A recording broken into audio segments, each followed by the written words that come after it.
Hello, and welcome back to another fantastic episode of I'm Free Now What with me, Michelleflcsw, a licensed clinical social worker in the state of Florida.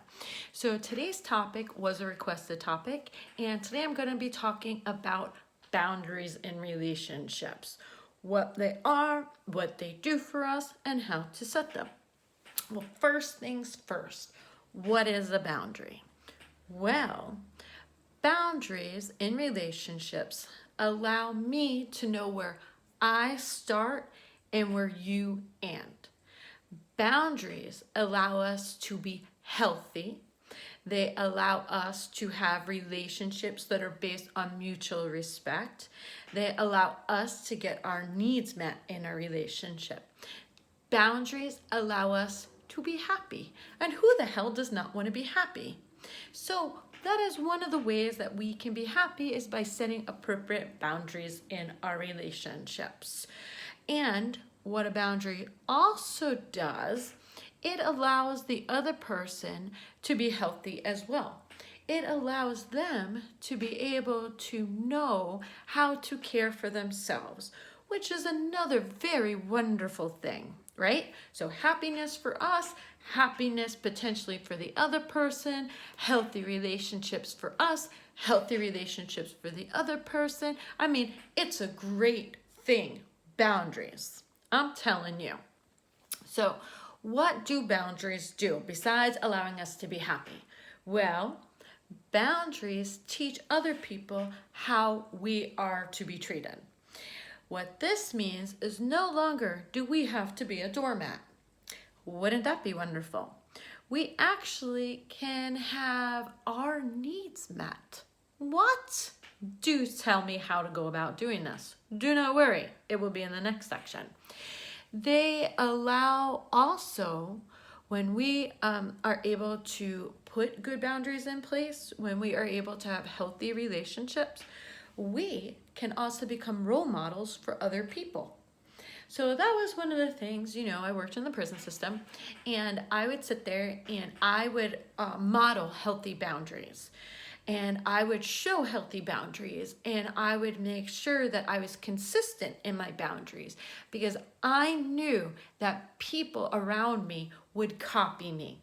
So if you are a mama or you are a dad or you're somebody where you have other people looking up to you and trying to figure out how to navigate and live in this world, you having healthy boundaries and having healthy relationships will allow the other people you care about in your life to have healthy relationships and have healthy boundaries.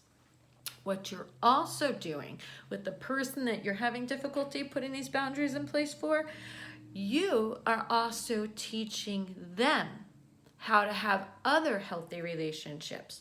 So by you being healthy in this relationship, even though they might still be very unhealthy, they might still be pushing against your boundaries, you are teaching them how to treat other people. And this is particularly important if you are a parent. If you have not noticed this crazy pattern in life yet, let me tell you something.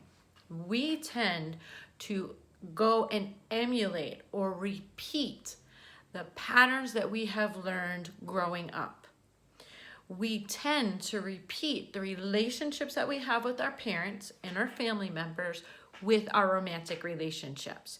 So if we are able to have healthy relationships with our children with good boundaries in place, we are teaching those children how to have healthy relationships, both as the boundary setters and as the people that are going to respect other people's boundaries.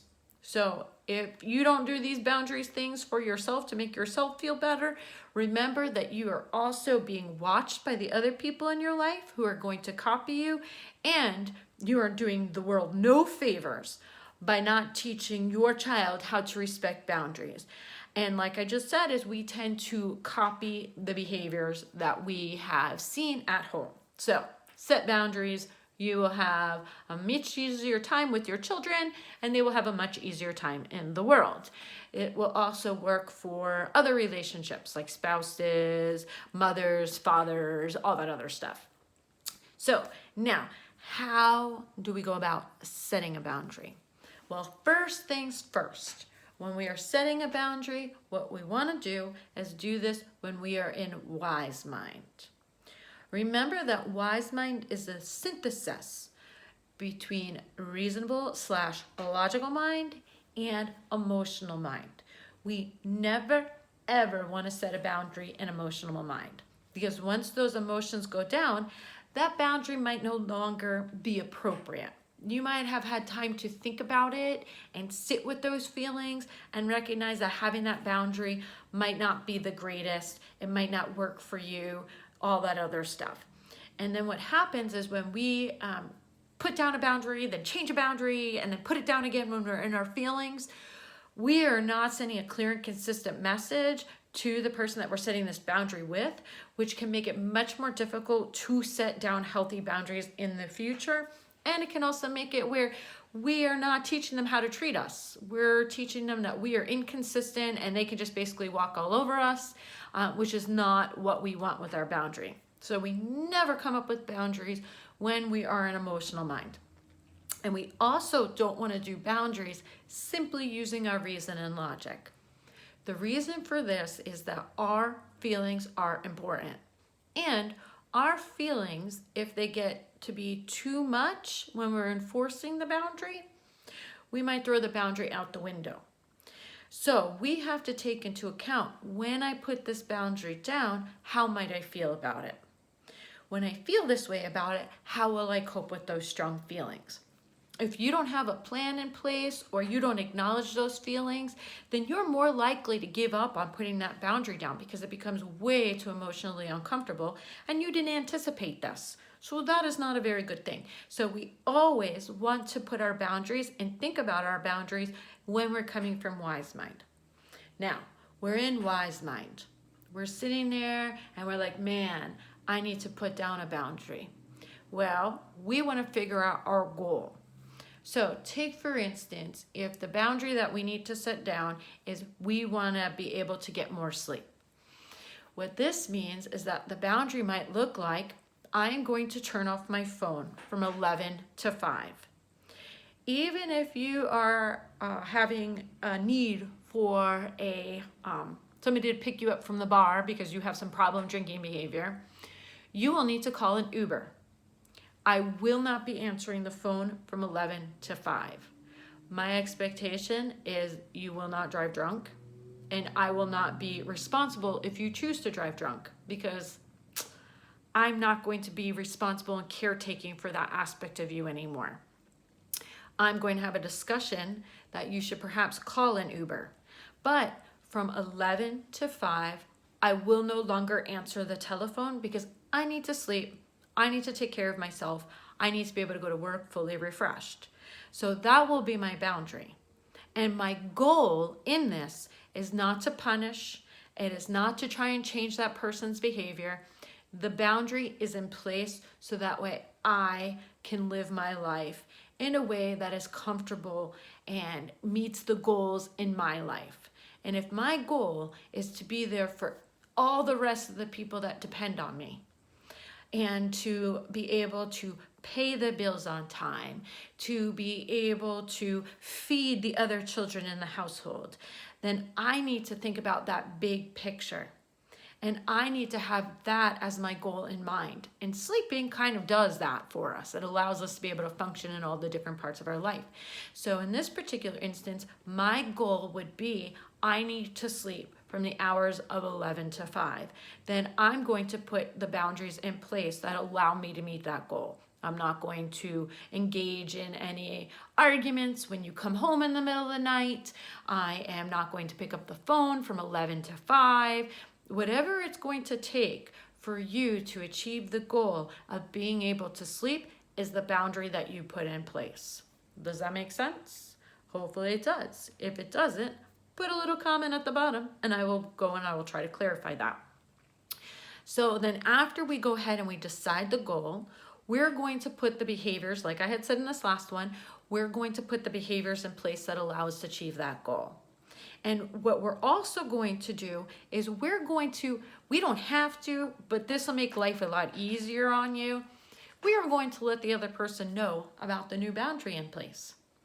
We are going to say something along the lines of, I know that in the past, I've answered the phone at 3 o'clock in the morning. In fact, I know that I've told you to call me at 3 o'clock in the morning to pick you up from the bar.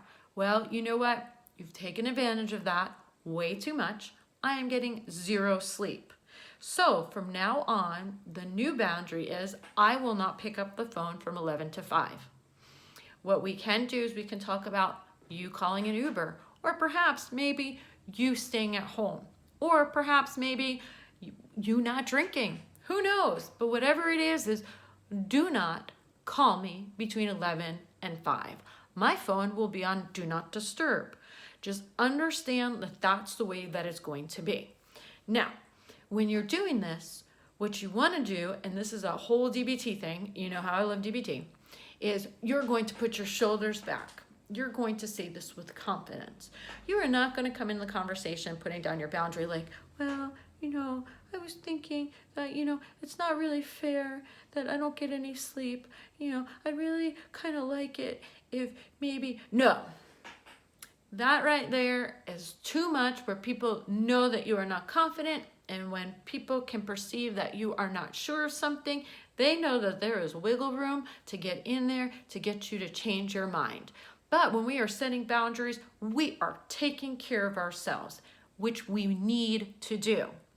So we are going to throw our shoulders back. We are going to look the person in the face, and we are going to explain our boundary.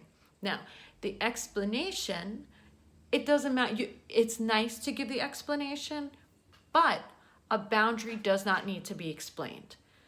At the same time, a boundary explained is more likely, when it makes sense, to be followed. Not always. You have some people, due to their history, due to their mental health concerns, due to their substance abuse issues, due to their personality disorders, due to their upbringing, they will attempt to push that boundary anyway. But your job is to keep reinforcing that boundary. Now, once you explain the boundary, you're going to enforce the boundary. What that means is the day that you explain that boundary, what you're going to do is you're going to put your phone on Do Not Disturb at 11 o'clock. Now, you can check the phone periodically to see if you would like, but you will not answer that phone from 11 to 5. Do not do it. Do not do it.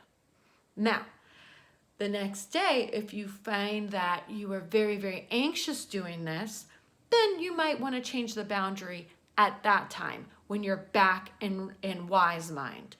You do not want to change that boundary when you're feeling emotionally stressed. So what that means is you put your phone on Do Not Disturb, but you're like, oh my God, what if he really needs me to pick him up at the bar? Oh, what if he gets a DUI? Oh my God, then it's going to be all my fault, blah, blah, blah, blah, blah. Well, do not pick up the phone when you're in that state of mind. What you are then doing is you are acting in emotional mind, which doesn't always give us the right information. If we are going to change the boundary back so that way we don't have to deal with that anxiety the next night, we will let the person know and say, you know what, I think I was a little bit too harsh in that boundary. You know what, I think I'm going to change it. You can call me at 3 o'clock, but only at 3 o'clock. I will check my phone at 3 o'clock, and at 3 o'clock I will pick you up. Whatever's going to make you less anxious. But hopefully you took all those things into account when you first set down the boundary. But boundaries can always change based on how we're feeling and what our thought process is and what we're comfortable with. Now, when we are having somebody try to push back on that boundary, it does not mean that our boundary is wrong. It does not mean that our boundary is too strict. It means none of those things. It just means that that person wants to get what they've always gotten, and they're upset that they're not getting it. Now, what we are doing when we are allowing people to have responsibility, and now that's the way I want it to be framed as well.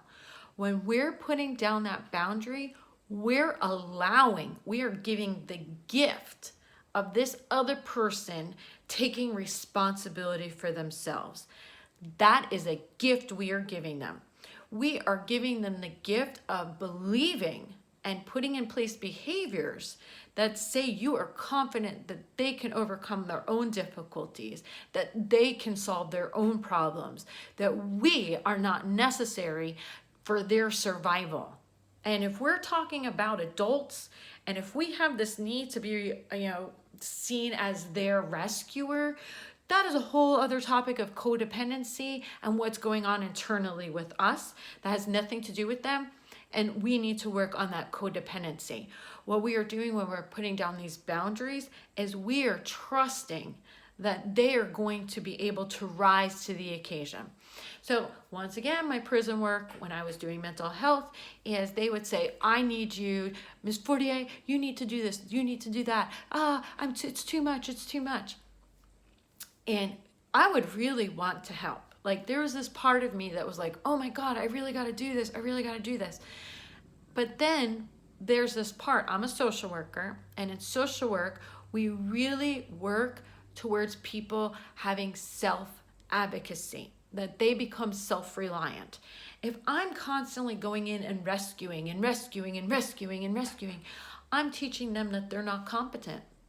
I'm teaching them that I know more than they do, that I'm smarter than them, and that I can solve their problems better than they can. And that's not the case. And on top of it, I'm not going to be around all the time.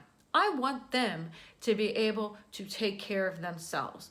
And when we put down boundaries and we allow people to be responsible for their own thoughts, their own feelings, their own choices, we're allowing them to be able to have a full life. We're allowing them to be competent, capable adults. And that is the gift that we're giving them. So hopefully this video has helped with being able to explain boundaries, why boundaries are important, and how to set boundaries. And if you have any questions, comments, any of that stuff, just go ahead and leave them in the comment section. You can always hit me up on Instagram as well. I'm free now at Michelleflcsw. Contact will be in the description part. And I wish you continued freedom and good mental health. Take care.